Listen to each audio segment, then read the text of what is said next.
اعوذ باللہ من الشیطان الرجیم، بسم اللہ الرحمن الرحیم۔ تمام سننے اور دیکھنے والوں کو السلام علیکم۔ دوستو، آج میں آپ کے سامنے حاضر ہوا ہوں ایک نئی ویڈیو کے ساتھ۔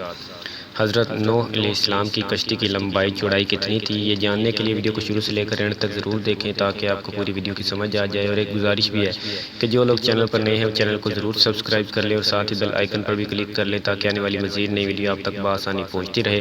اور اگر میری ویڈیو اچھی لگے تو ویڈیو کو لائک کرنا نہ بھولیں اور ویڈیو کو زیادہ سے زیادہ شیئر کریں تاکہ معلومات دوسرے لوگوں تک بھی پہنچ سکے۔ آئیے چلتے ہیں ویڈیو کی جانب۔ حضرت قتادہ رضی اللہ تعالیٰ عنہ فرماتے ہیں کہ اس کی لمبائی 300 ہاتھ اور چوڑائی 50 ہاتھ تھی، اور تورات میں بھی یہی ہے جس کا مجھے دیکھنے کا موقع ملا ہے۔ اور حضرت حسن بصری فرماتے ہیں کہ اس کی لمبائی 600 ہاتھ تھی اور چوڑائی 300 ہاتھ تھی، اور حضرت ابن عباس رضی اللہ تعالیٰ عنہ فرماتے ہیں کہ اس کی لمبائی 1200 ہاتھ اور چوڑائی 600 ہاتھ تھی، اور ایک قول یہ بھی ہے کہ لمبائی 2000 اور چوڑائی 100 ہاتھ تھی۔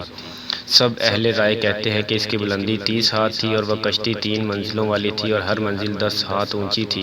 نچلا حصہ چوپائیوں اور جنگلی جانوروں کے لیے تھا، اور درمیانی حصہ انسانوں کے لیے تھا، اور سب سے اوپر والا پرندوں کے لیے مخصوص تھا۔ اس کا دروازہ چوڑائی کی جانب تھا، اور اس کے اوپر سے ایک ڈھکن سے مکمل طور پر بند کر دیا گیا تھا۔ اللہ تعالیٰ نے فرمایا کہ نوح علیہ السلام ترجمہ، اور اس سے اگلی آیت کا خلاصہ یہ ہے کہ اے نوح، ہمارے حکم کے مطابق اور ہمارے سامنے کشتی تیار کرو تاکہ ہم درست کام کرنے پر ساتھ ساتھ تیری رہنمائی کرتے رہیں۔ بس جب ہمارا حکم آئے اور تنور جوش مارنے لگے تو ہر چرند پرند اور جانور میں سے ایک جوڑا کشتی میں سوار کر، اور اپنے گھر والوں کو بھی، مگر جن کے متعلق ہمارا فیصلہ پہلے ہو چکا ہے ان کو سوار نہیں کرنا، اور ظالموں کے بارے میں مجھ سے بات نہ کرنا، یقیناً وہ ڈبو دیے جائیں گے۔ یعنی اللہ تعالیٰ نے پہلے ہی نوح علیہ السلام کو بتا دیا تھا کہ جب میرے حکم کے مطابق عذاب طوفان کا آ جائے تو ہر قسم کے حیوانات میں سے ایک ایک جوڑا اور کھانے کی مناسب چیزیں کشتی میں سوار کر لینا تاکہ نسل قائم رہ سکے، اور ساتھ ہی اپنے گھر والوں کو بھی سوار کر لینا۔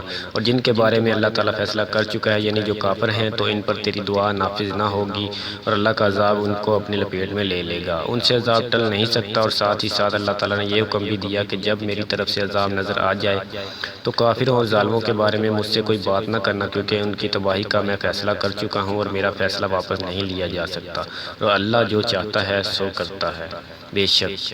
دوستو، اگر میری ویڈیو اچھی لگی ہو تو ویڈیو کو لائک کرنا نہ بھولیں اور ویڈیو کو زیادہ سے زیادہ شیئر کریں۔ جنہوں نے ابھی تک میرے چینل کو سبسکرائب نہیں کیا پلیز میرے چینل کو سبسکرائب کر لیں، اور ویڈیو کیسی لگی آپ کو وہ کمنٹ کر کے مجھے ضرور بتائیں۔ نیکسٹ ویڈیو تک کے لیے اللہ حافظ۔